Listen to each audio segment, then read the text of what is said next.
Hello, welcome to our marketing video. My name is Weronika Bonkowska, and together with my partner Rosianna Fischer, we'll discuss here the mission statement and value proposition for the brand Joe & Joe, as well as present the strategic options, SWOT analysis, confrontation metrics, and segmentation, targeting, and positioning strategies for a new Joe & Joe location in Oslo, Mission Norway. statement. It shows the company's strategic vision, corporate philosophy, the goals, top management, values, priorities, and the strategies it pursues. Joe & Joe is a hostel, and their mission statement goes as follows. Our hospitality has heart. Whether you want to travel, work, or play, we offer inspiring experiences. We transform everyday moments into heartfelt connections.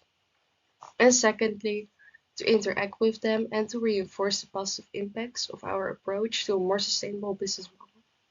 You can see the business model here, this image. As shown on this image, you see their sustainable business model. By achieving this goal, this company can expand on their sustainable and social initiatives. As an example, green rooftops, beehives, and photovoltaic panels. The mission statement is very specific designed for Joe & Joe because it fits their values and the interests of their target group, which are millennials, and that generation cares the most about environmental issues by 60%. To conclude, this business model will improve their business by strategy as well as how suitable it is for their brand and their target group. Value proposition. Accor describes Joe & Joe as a hotel that is for everyone, every day. So how does Joe & Joe create value? What makes Joe & Joe the best option? Joe & Joe has unique features. The hostel based their interior design based on the location for a more cultural experience. Furthermore, Joe & Joe are redefining hostels by combining the fun of a hostel and the comfort of a hotel. Joe & Joe achieves these statements by offering private rooms, activities close to the hostel, and quiet work or study areas. Branding. We start this off by explaining the Keller model. This model shows the brand identity, brand awareness, and how people generally feel about the brand. Firstly, the foundation, also called salience. To conclude if Joe & Joe reach brand awareness, we looked at the socials of Joe & Joe and its followers. What we found was that there is a lack of awareness. Our advice would be to improve this by promoting and expanding the brand. When salience is achieved, we look at performance and imagery. We looked at reviews and concluded that the performance of Joe & Joe is seen as very good and rated very high. Next, we look at how guests perceive the brand. By their socials and reviews, we concluded that guests care a lot and appreciate Joe's and Joe's sustainable initiatives. Key terms we read the most of their reviews were great location, fun, and comfortable, which was also their value proposition. Next, we look at resonance. Joe & Joe does not have a loyalty program. However, people do associate themselves with the brand. The Instagram and reviews are very positive, and people see their brand as positive and do recognize their brand identity.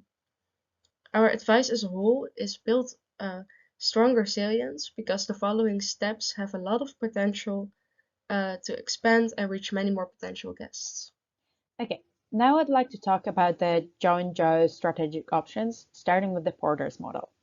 On the official Joe & Joe website, you can read that their hostels welcome solo travelers, smaller and bigger groups, and couples. They're also created for the people that live nearby as well as the people that travel from afar. They accommodate people for short, medium, and longer stays. And they're school trips friendly, families with children friendly, and they target millennials. So their market scope is very broad. And since it's a hostel brand offering mainly shared accommodation, it is highly cost focused.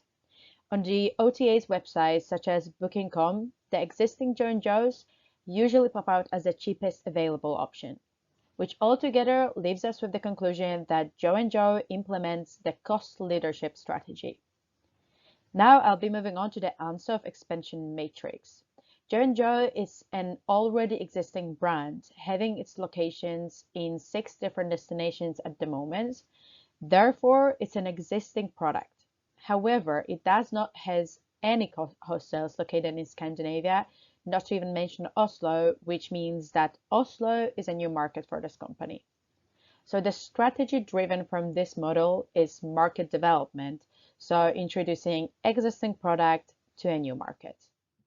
On this slide, we present the SWOT analysis that we conducted for the J&J in Oslo. Based on the research we conducted on its internal environment, we chose 5 strengths and 4 weaknesses, and we took into account not only the J&J brand itself, but also a core to which J&J belongs. And to come up with the opportunities and threats, we analyzed the external environment of the hostel. And on the next slide, which is confrontation matrix, we're going to go a bit in details about the different parts of the SWOT analysis. When we combined the strengths and weaknesses with opportunities and threats, we came up with the confrontation matrix visible on this slide. Let's start with SO strategies. So to make use of the strong sustainable policies of J&J and the pro-environmental tendencies among millennial tourists, we decided that it's crucial to implement as many of those policies in new Oslo hostel and communicate all of its green initiatives clearly through communication channels such as official website, OTAs, and social media. And second SO strategy is to simply claim the cost leader position in the new market to combine the cost leadership strengths with the inflation causing people to search for cheaper alternatives. Moving to WO strategies, to increase the brand awareness while still responding to the pro-environmental and pro-social trends in society, we could cooperate with sustainable travel influencers. And a strategy that could tackle low familiarity with the market and lack of intermediaries relations would be cooperating with local leisure attractions targeting millennials in order to achieve mutual benefits. And in ST strategies, having a broad target gives the hostel a freedom to shape the accommodation they offer, and therefore they can respond to the threat of the travel party size in Norway being 2 on average by creating a limited number of accommodations for 2, either that being a small room or a separate double pods. And in order to respond to labor shortage in hospitality industry and the staff wages increase that comes with it, J&J could create low-paid but highly educational internships for creative studies students that could have a lot of freedom in such a creative and original environment. And in SW Port, organizing and promoting outdoors and indoors attractions near Oslo that could be reached by public transport could help brand with attracting enough leisure tourists all year round to avoid the negative side of being 100% leisure focused, and could be a response to the rising fuel prices since most tourists in Norway travel by car.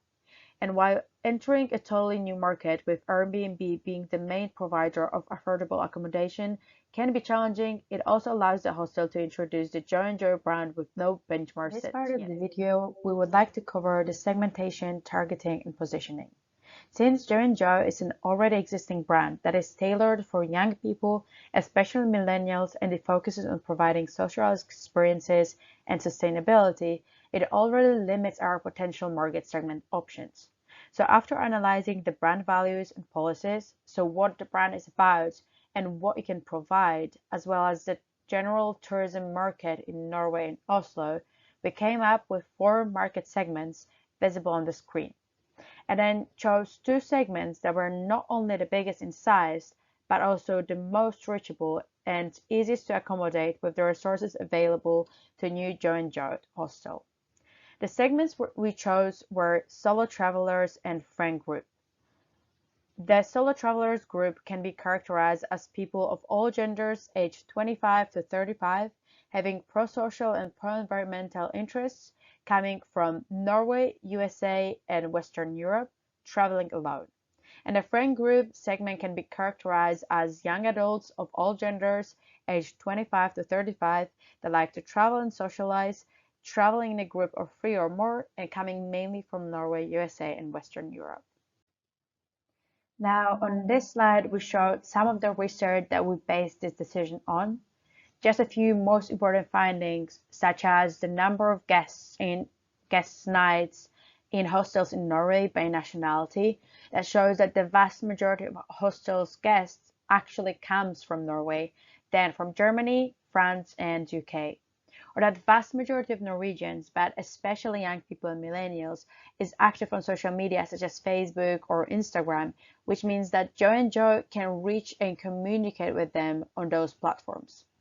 Or that after the global COVID-19 pandemic, 37% of males and 33% of females declared to spend less on holiday, which means that even people that could afford more expensive accommodation might opt for hostels, and therefore the market we chose has the potential to grow. And lastly, a perceptual map. A perceptual map helps businesses figure out how their customers see them based on competition of other hostels and low-budget hotels. We chose to also implement low-budget hotels because there are only 2 hostels located in Oslo at this moment. For the perceptual map, we chose 2 factors, price and quality. Nowadays, there are many websites to compare prices to of overnight stays. People find this factor very important, so that's why we chose this factor as well. Also, because we chose the cost leadership strategy, so it's our strategy, so we have to make use of it and compare it in order to create the best strategy possible. When we look at this map, we can see that when the quality increases, the price increases as well. Every low budget or hostel, you can see this pattern. However, Joe and Joe is the only one that can keep their price low and their quality high, so that makes them stand out, and that's what we concluded out of this perceptual map.